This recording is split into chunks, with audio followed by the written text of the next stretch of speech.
पण भारतात सोनं बनत नाही. We have to import. So when you import gold you are spending forex. Forex reserve तुमचे कमी होतात.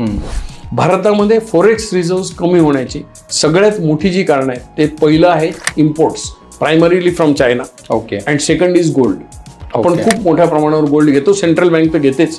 We also buy as a citizen. So गव्हर्नमेंटला हा ड्रेन थांबवायचा आहे फॉरेन एक्सचेंजवर, बिकॉज त्यांनी त्यांचा सगळा बॅलन्स गडबड होते. मग आता ड्रेन कसं थांबवायचा, तर लोकांना सांगून पटणं अवघड आहे. It is a very long process. मग गव्हर्नमेंटने एक आयडिया काढली की आपण एक सोव्हरीन गोल्ड बॉन्ड बनवू. सोव्हरीन म्हणजे काय, जिथे गव्हर्नमेंटची गॅरंटी. असं म्हटलं की लोकांचा विश्वास बसतो. Number one. बॉन्ड म्हणजे काय, कागद आहे. It is a agreement between you and me.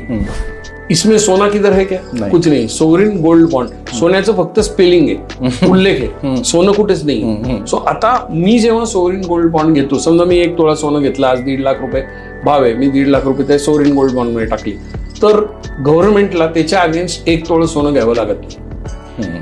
Okay. They don't have to buy anything. So drain on forex is saved. त्यांनी फक्त माझ्याकडे एक कागद सरकवला की बाई हे गॅरंटी आहे, भिवू नकोस, मी तुझ्या पाठीशी आहे, तुझं सोनं पण आहे, काळजी करू नको.